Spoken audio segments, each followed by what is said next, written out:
Use your life for others. It is never I, but always we. Diba? Kaya we are the we generation. Use your life for others. In the same way, God's love shines through you. So every time you use something, remember how long it will exist, long after we're gone, and where it will remain.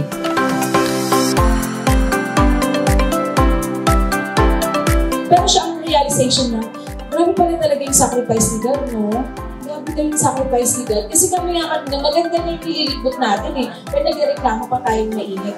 How much more pa si Jesus Christ na binubuhat niya yung cross.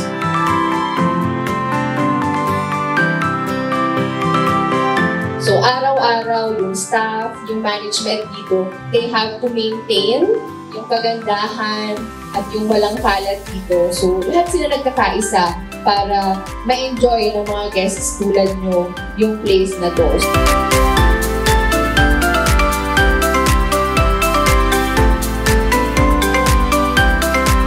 Kinompare niya yung Payatas at yung lugar na ito. Hindi daw ba kaya na ang lahat ng ating lugar ay maging ganito? Meron ba tayong kakayanan na punuin ng mga puno, ng halaman, ang ating mga paligid?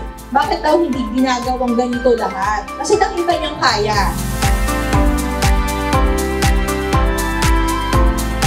Shinare po niya na yung buhay nanggagaling sa paghinga. Parang normal lang tayo huminga. Yung shinare ng bata na minsan lang tayo kasi mabuhay. Ang sabi niya, hindi natin alam kung ano mangyayari bukas. Siyempre, nadudumihan yung kamay mo, naiinitan ka kasi hindi naman daw sa gabi nagtatanim, sa araw naman, sa ilalim ng araw. Kaya mas na-appreciate nila yung mga magsasaka, yung mga nagtatanim para sa ating pagkain.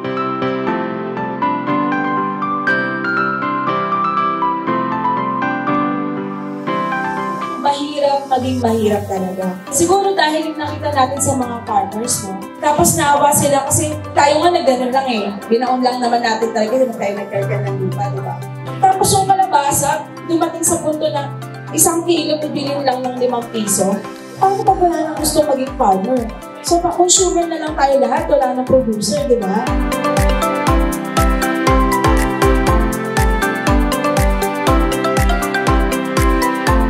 Iba yung karanasan na nahawakan niya ang Earth. Mas na-appreciate natin yung connection natin sa planeta nung hawak natin yung lupa.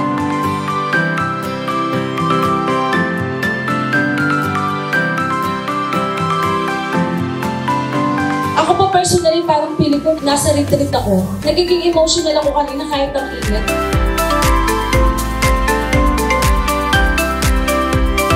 Meron kaninang nakapil na nakapagdasal, lalo na po nung nasa simbahan. Kasi peaceful eh. Naisip namin, parang kailangan po naman ngayon na manahimik muna. Yung tahimik lang, hindi kami, wala kang gagawin sa simbahan kung hindi nakikinig mo.